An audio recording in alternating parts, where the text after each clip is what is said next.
Entonces, ahora en esta segunda presentación vamos a hablar acerca de las nuevas tecnologías para la evaluación de enfermedades mamarias. Entonces, si esta va a ser como el desarrollo de la presentación, vamos a hablar un poco sobre los primeros estudios, cómo llegamos a la mamografía, la tomosíntesis, el ultrasonido, pues lo coloqué en este punto de la charla, pero en historia, con respecto a la historia, pues fue desarrollado paralelamente. También vamos a hablar de resonancia magnética y un poco de mamografía con contraste, que ha sido de los últimos avances. Con respecto a los primeros estudios, entonces eso es un muy gran resumen de la historia de la mamografía.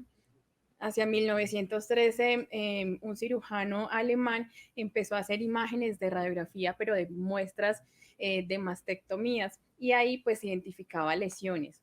Luego, pues alrededor del mundo, en realidad, si uno revisa la literatura, tanto en Latinoamérica como en Estados Unidos y en Europa, se fue optimizando el uso de rayos X para las imágenes mamarias y se obtenían imágenes de una calidad adecuada. Sin embargo, pues eso fue mejorando hasta que en 1970 se presentó el equipo de mamografía ya como un equipo diferente, con unas dosis especiales y no con un equipo de rayos X como se hacía antes. Hacia 1990 se presentaron ya como tal los sistemas de tamizaje con base en este equipo de mamografía ya estandarizado. Este equipo que se presentó en 1970, pues fue lo que se conoció como mamografía análoga. Las imágenes pues se presentaban finalmente en una placa que era revelada. Pero para el 2000, la FDA aprobó la mamografía digital, que es el mismo concepto de la mamografía análoga. La diferencia es que la imagen no se obtiene en una placa, sino que es mediante algoritmos trasladada a un equipo de cómputo y pues así obtenemos imágenes de mejor calidad. Entonces, miren la diferencia entre una imagen de 1970, una mamografía análoga, con una mamografía digital. Hay mucho mejor contraste, hay mejor calidad, se ve mejor el tejido graso, mire que podemos ver la piel, que también es importante identificarla, y va a ser mucho más fácil identificar las lesiones. Por supuesto, pues estas imágenes de mamografía digital han ido en evolución, se han optimizado cada vez más hasta obtener imágenes como esta última. Esto es importante diferenciar la mamografía análoga de la digital porque pues sí, ustedes van a ver algunas placas impresas, pero tener en cuenta que la gran mayoría de las mamógrafos hoy por hoy son digitales. Aún nos pueden llegar en lugares donde no utilizan mamografía digital, se presentan las placas para el paciente y se ven microcalcificaciones. Y cuando uno le hace la mamografía digital, no tiene microcalcificaciones. Es el efecto de la placa que está por la manipulación, pues tiene puntos y se puede confundir. Esto es importante porque miren que la sensibilidad de la mamografía digital es mejor que la de la análoga, del 78% versus la sensibilidad del 51% de la mamografía análoga. Esto pues también, con base en lo que hablábamos en la anterior conferencia, pues va a tener un efecto positivo principalmente en estas mamas densas. Entonces, bueno, la adquisición de la imagen mamográfica es a grandes rasgos con este grafiquito a través pues del detector y del elemento de compresión a una estructura que tiene un volumen, se le hace una compresión y se obtiene menor espesor de esa mama. La idea es de esta manera, lo que les decía, se va a trasladar la información a un sistema de cómputo en donde se identifica la imagen, no en una placa. Un punto antes de continuar es hablar de esa compresión mamaria. A muchas pacientes les parece algo demasiado doloroso. Es lo que se ha demostrado y necesario para la disminución del espesor de la mama. El disminuir el espesor de la mama y tomar la imagen de esta manera también favorece la disminución de la radiación dispersa. Así, el resto del cuerpo recibe menor dosis de radiación. Esto es un dolor al año. Es bastante molesto para las pacientes, lo sabemos, pero es solamente una vez al año comparado con otros dolores físicos que nos generamos de pronto con mayor frecuencia y pues que son mucho mayores. Definitivamente el dolor de la compresión mamaria salva vidas, no es estético, es para salvar una vida. Entonces, estas son las imágenes que obtenemos después de la compresión y de eh, el paso de las imágenes al sistema de cómputo. Eh, Van a ser pues imágenes en dos proyecciones diferentes para poder evaluar la mama completamente, teniendo en cuenta que es un volumen. Pues lo que ya hemos hablado de que es un estudio de elección para el tamizaje que disminuye la mortalidad por cáncer en 30% en pacientes mayores de 40 años porque es en las que se indica hasta empezar la mamografía. La sensibilidad, como hemos dicho, varía entre el 60 al 80% y eso depende mucho de la densidad mamaria de la cual ya hablamos. Entonces, miren cómo la evolución de los años de los equipos de mamografía. Miren que entre la mamografía análoga y la digital, que es el mismo concepto, la diferencia es el paso de la información, hubo 30 años de evolución. Mientras que la mamografía digital, la tomosíntesis, pasaron 10 años. Y miren cómo el mismo año en que fue aprobada la tomosíntesis, también fue aprobado por la FDA la mamografía con contraste. Sin embargo, pues esta no se ha utilizado tanto como la anterior y ya vamos a hablar de todas ellas. Ahora pasamos entonces, ya hablamos de la mamografía, miren que estábamos diciendo que de la mamografía digital hacia el 2011 la FDA aprobó la tomosíntesis. Entonces, ¿qué es eso de la tomosíntesis? Las primeras imágenes en realidad de tomosíntesis fueron documentadas hacia 1997, pero la FDA la aprobó para su uso, pues ya como tal, como un equipo para tamizaje en cáncer de mama, pues un equipo que se podía utilizar para 2011. Esta tomosíntesis a la que se le añade la mamografía, lo que busca es mantener la sensibilidad de la mamografía de la cual ya hablamos, pero aumentar la especificidad. Esto lo que hace es reducir interpretaciones falsamente positivas. En una mamografía pues digital convencional hay unos rayos se dirigen en una única dirección a la mama que está con compresión. En la tomosíntesis, entonces, es el mismo concepto de rayos X, pero en este caso el tubo es móvil y así ofrece, le da radiación a toda la mama en todos los cortes. Es como si en vez de tomar una única foto de la mama, tomáramos muchas fotos y tomáramos muchos cortes de esa mama. Así obtenemos imágenes volumétricas. Al obtener imágenes volumétricas, la tomosíntesis nos va a permitir barrer literalmente toda la imagen de un lado a otro, toda la mama. Y así vamos viendo corte por corte la mama. Y en algún corte aparecerá alguna lesión que de pronto en otros cortes no se observa. Por eso es tan importante, porque nos permite identificar esas lesiones que de pronto en una única imagen no se ven porque van a estar todos esos cortecitos, pero superpuestos. Esto sería pues una imagen de mamografía en digital convencional, una única imagen donde todos los cortes están superpuestos. Si nosotros evaluamos entonces la tomosíntesis,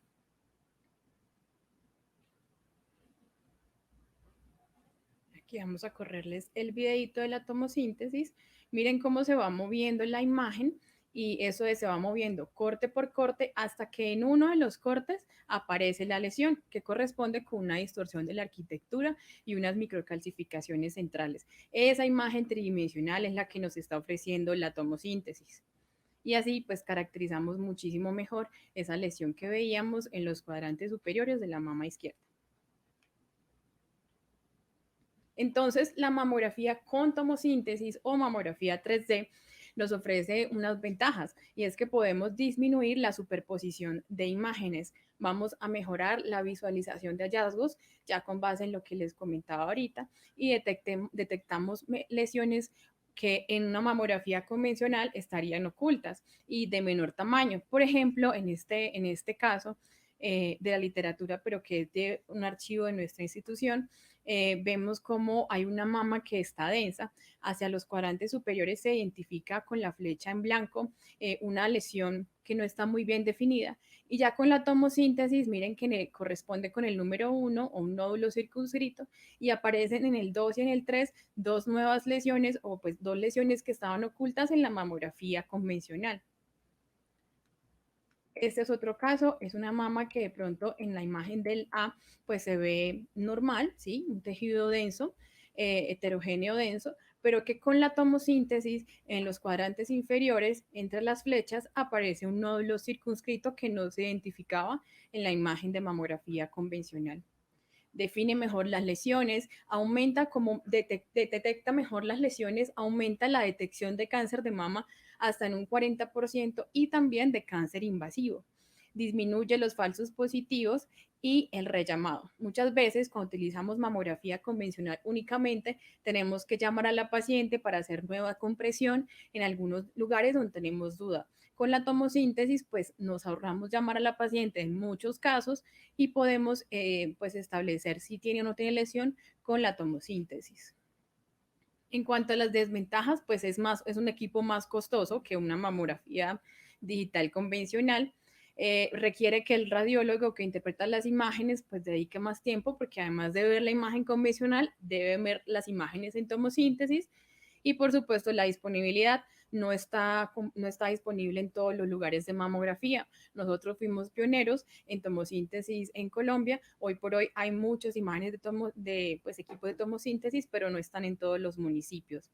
La indicación ideal pues sería hacerla siempre, siempre la tomosíntesis acompañada de mamografía, pues para aprovechar todas estas ventajas que nos ofrece. Ahora, pues entonces vamos a hablar un poco sobre otra tecnología importante que nos ofrece el ultrasonido. El ultrasonido, pues definitivamente como una gran ventaja es que incrementa la tasa de detección de las lesiones, especialmente en mamas densas. Las tasas de incidencia pasan de ser 3 por mil habitantes a 4,2 por mil habitantes. Detecta más cáncer. Y especialmente también detecta nódulos de 10 milímetros, o sea, bien pequeñitos, que de pronto en mamografía en la gran mayoría de las veces se pasan por su pequeño tamaño. En cuanto a las desventajas, una de ellas es lo de las microcalcificaciones. Lesiones en microcalcificaciones en mamografía indican carcinoma ductal in situ en la mayoría de los casos, pues unos tipos especiales de microcalcificaciones. Cuando vamos a buscar en la misma zona, la misma localización por ultrasonido, estas no tienen representación en ultrasonido, a menos de que se acompañen de lesiones nodulares, pero eso sería adicional. Pero la microcalcificación como tal, no. Además, otra desventaja del ultrasonido es el entrenamiento del radiólogo. Es operador dependiente. Si el radiólogo no es experto, no ha sido entrenado en imágenes de mama, pues no va a tener la misma capacidad de detección versus un radiólogo entrenado. Lo otro es que, como les hablaba en la conferencia anterior, es que no está indicado como tamizaje de mama. Como ultrasonido solo, hacerle solo ultrasonido a todas las pacientes no está indicado porque tiene una baja sensibilidad. Requeriría pues seguimientos muy cortos. Con esto lo que les quiero mostrar es pues datos respecto a eso de la baja sensibilidad y por qué no se puede utilizar como elemento de tamizaje. Estos datos es si utilizáramos el ultrasonido solo, sin mamografía. La sensibilidad general estaría entre el 50 y el 80%. 50% en general para una paciente que está asintomática y 80% para pacientes que tienen masas palpables, lesiones palpables. Pero si la paciente no tiene nada, la sensibilidad es solo del 50%, es muy bajita. Perdón, versus la sensibilidad de la mamografía que está entre el 60 al 80%. El valor predictivo positivo del ultrasonido es muy bajo comparado con el de la mamografía, solo de 8,9%. La tasa de falsos positivos es mucho mayor del 8%, miren que la mamografía es solo 4,4%, y el incremento de la incidencia, es decir, la capacidad de su detección versus la de la mamografía en tasa es mucho menor que la de la mamografía. Por eso no se recomienda utilizar como herramienta de tamizaje. Lo que se recomienda es que la combinemos junto con la mamografía para tamizar pacientes de mamas densas, porque en ellas, sí, al mezclar las dos tecnologías, tenemos un incremento en la tasa de detección que pasa de ser de 2,8 en estas pacientes a 4,6 casos por 1000 habitantes. El ultrasonido, entonces, ¿en quiénes las vamos a utilizar? En general, en pacientes que tengan una masa palpable. Dependiendo de su edad, le corresponde la mamografía y adicionalmente una ecografía. Lesiones detectadas en mamografía, en resonancia o en tomosíntesis que requieren caracterización por ultrasonido también. Pacientes jóvenes en general, primero van con ultrasonido para la evaluación. Pacientes jóvenes que tengan anomalías palpables, ultrasonido, o sea, antes de los 40 años. Las pacientes que tengan síntomas en la mama, una masa palpable, una secreción, cambios en la piel, que estén en embarazo y lactancia, primero van a ultrasonido. Pacientes que tengan implantes mamarios y que tengan pues sintomatología también con ultrasonido, la evaluación de las axilas, guía de biopsias, es mucho más fácil realizar las biopsias y más preciso guiado por ultrasonido que por mamografía, en este caso tomosíntesis, y por supuesto lo que hemos hablado durante las dos charlas, el complemento para la mamografía en las mamas densas. Una tecnología adicional del ultrasonido es la imagen Doppler. El Doppler, pues lo que las guías americanas de radiología nos recomiendan es que se le haga a todas las lesiones identificadas en ecografía de mama, se le debe colocar el Doppler, hacer la evaluación. ¿Por qué? Porque el Doppler lo que hace es evaluar la vascularización. Entonces, cuando una lesión tiene aumento en la vascularización, aumenta el valor predictivo positivo respecto a esa lesión, su probabilidad de malignidad. Y lo otro es tener en cuenta el dato de las armónicas, es un ajuste en las frecuencias que nos permite ver mejor las imágenes. Miren el ejemplo de abajo, arriba no hay armónicas y pues la imagen se ve mucho más ecogénica, en la imagen de abajo tiene mejor contraste, se ve mucho mejor el tejido mamario e incluso en el extremo derecho hay una lesión que arriba parece como nodular sólida y abajo se identifica que es quística. Esas capacidades de mejorar la imagen, por supuesto, las adquiere un radiólogo experto y pues mejoramos la detección de las lesiones. Hay otro punto importante en el ultrasonido, pues que el Colegio Americano también nos recomienda utilizar y es la elastografía. Si bien el Colegio Americano lo recomienda, también hace la salvedad que se utilice solamente por radiólogos expertos para no pues dar datos equivocados. Básicamente, la elastografía es una alternativa por ultrasonido que nos permite evaluar la dureza del tejido. Entre más duro sea, pues también se asocia más a las lesiones neoplásicas y de esta manera pues mejoramos la especificidad. Hay otros criterios mucho más fuertes, pero este digamos que se suma para tener más criterios para definir si la lesión es probablemente maligna o benigna. Y la idea es que pues se hace una medida en kilopascales y de esta manera pues se determina la dureza de la lesión. Con respecto a las imágenes de resonancia magnética, hay que tener en cuenta dos cosas. En imágenes de mama existen imágenes anatómicas e imágenes funcionales. Las imágenes anatómicas son las que acabamos de comentar, la mamografía y el ultrasonido. Nos hablan de forma, de tamaños, de características, pero no nos hablan de cómo se está comportando esa lesión. Escasamente la vascularización al Doppler, pero no es tan específica. Las imágenes funcionales, con ellas vamos a evaluar la angiogénesis de la lesión, la proliferación que hay en ellas y su metabolismo. Para evaluar la angiogénesis tenemos como opción la resonancia magnética en las fases, en las secuencias con contraste dinámicas y las mamografías con contraste. Para la proliferación tenemos la opción de en resonancia magnética, las secuencias de difusión nos van a dar información respecto a la celularidad de la lesión. Y en el metabolismo tenemos las espectroscopias también por resonancia magnética o imágenes de medicina nuclear con el PEM. Entonces, vamos a hablar de la resonancia magnética, que es de las imágenes funcionales, las que nos da, miren qué información respecto a todo metabolismo, proliferación y angiogénesis. Entonces, la resonancia magnética es la modalidad más sensible para la detección de cáncer de mama.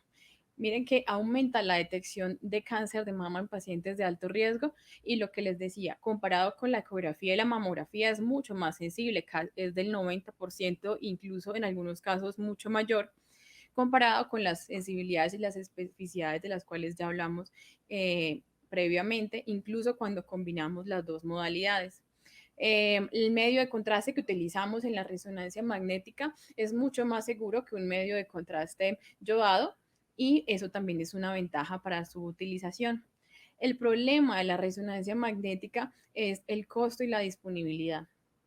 Además, como se ha demostrado en pruebas de tamizaje que la sensibilidad a la mamografía es buena, pese a que la resonancia tiene alta sensibilidad, no se recomienda como prueba de tamizaje para la población general. Entonces, ¿en quiénes las vamos a utilizar? Pues es muy bueno, pero entonces, ¿en quién lo usamos? Vamos a dividir los pacientes en tres grupos y así nos vamos a tener como más presentes las indicaciones. En pacientes sin cáncer, pacientes con cáncer y otras pacientes.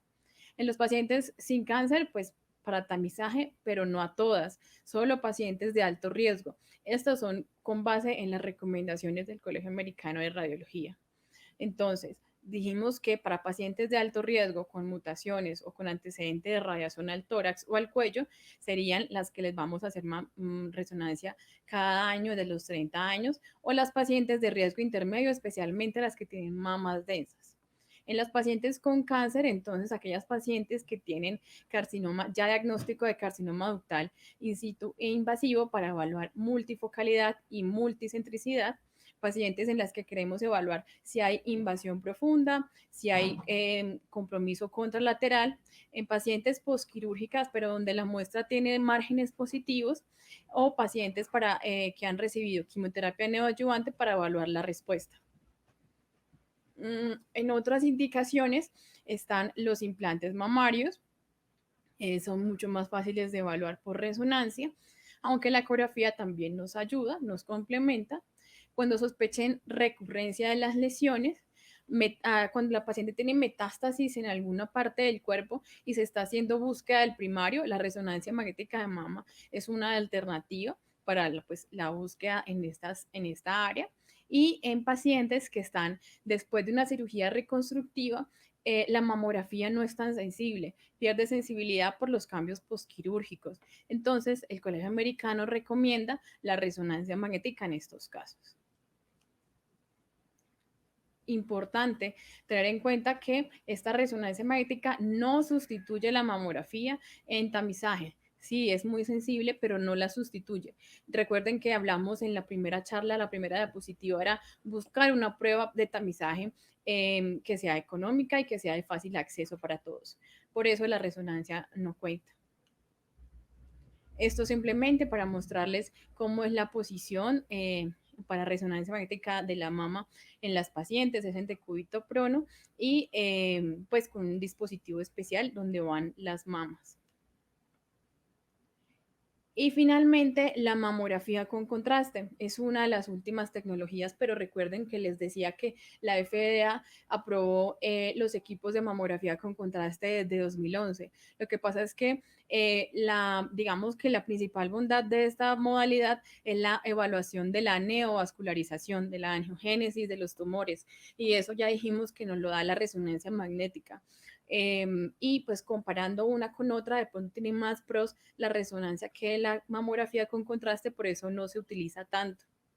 Entonces, en cuanto a las ventajas de la mamografía con contraste, es que en tiempo beneficio de pronto se demora uno menos haciendo una mamografía con contraste que una resonancia magnética. Entonces, en eso pues lo representan como tiempo costo-beneficio. Y pues también tiene la posibilidad de que se evalúen mejores las lesiones en pacientes con mamas densas. Una desventaja es lo del medio de contraste. Recuerden que en resonancia magnética el medio de contraste es bastante seguro, a diferencia de los contrastes yodados, en donde hay mayores alergias, mayores contraindicaciones, y en este caso la mamografía con contraste utiliza medio de contraste yodado, por eso sería una desventaja. Además, pues esto es todo un protocolo que ha sido publicado en la literatura que indica que van a haber varias tomas, por lo tanto va a haber mayor radiación para la paciente. Y por supuesto, pues el acceso y el costo de esta modalidad. Entonces, prácticamente las indicaciones de una mamografía con contraste son las mismas de una resonancia magnética en pacientes de alto riesgo, en pacientes pues que no tengan acceso a una resonancia magnética o que tengan contraindicada una resonancia magnética, y pues también para la evaluación de respuesta de neoadyuvancia. Pero hoy por hoy casi no se utiliza la mamografía con contraste. Miren que es muy interesante tener imágenes de mamografía donde se ven calcificaciones. No todas las calcificaciones son malas, pero si tenemos al mismo tiempo la posibilidad de hacer una inyección y que realce la lesión, entonces pues podemos definir si esas calcificaciones son efectivamente sospechosas o no. Es interesante, pero el acceso no es tan fácil, y pues tenemos la ventaja de la resonancia magnética hoy por hoy, que comparada entre las dos tecnologías es mucho pues más disponible. Y nuevamente les recuerdo lo de las nuevas tecnologías, pues ya que esta es la charla de las tecnologías nuevas, la termografía, la impedanciometría y todos los brasieres que tienen estas tecnologías no tienen evidencia científica. Son las modalidades de las que les hablé previamente las que sí tienen evidencia científica, y estas últimas no están aprobadas por la FDA. Entonces, como conclusiones, las imágenes para el diagnóstico de enfermedades mamarias deben ser realizadas e interpretadas por radiólogos con entrenamiento en imágenes de mama. Un radiólogo sin entrenamiento pues no interpreta las imágenes con la misma sensibilidad. La modalidad puede tener alta sensibilidad, pero va a disminuir, pero por la habilidad de quien las interpreta. Las tecnologías, como les mostré, han ido progresando poco a poco para mejorar la sensibilidad para el diagnóstico. Entonces, la idea es que utilicemos adecuadamente estas modalidades. Eh, Recordar que el tamizaje es personalizado, por tanto, una modalidad va a servir en algunas pacientes y en otras no. En algunos casos, por ejemplo, microcalcificaciones, pues además, una paciente que tiene un cáncer diagnosticado por microcalcificaciones, la resonancia magnética de pronto no va a ser el ideal para seguimiento después del tratamiento, porque debutó con microcalcificaciones que en resonancia magnética no se identifican. Por eso las tecnologías tienen que ser utilizadas de acuerdo a cómo es cada uno de los pacientes, cómo ha sido el diagnóstico y pues sus características individuales. Y pues recordarles que las tecnologías que hay que utilizar son las que tienen evidencia científica, las que están aprobadas por la FDA solamente. La idea pues de estas charlas es hacer como mucho énfasis en las tecnologías, en la importancia del tamizaje, para que sea para todas, no solamente para las que tienen un plan de salud más cómodo. Muchísimas gracias por la invitación.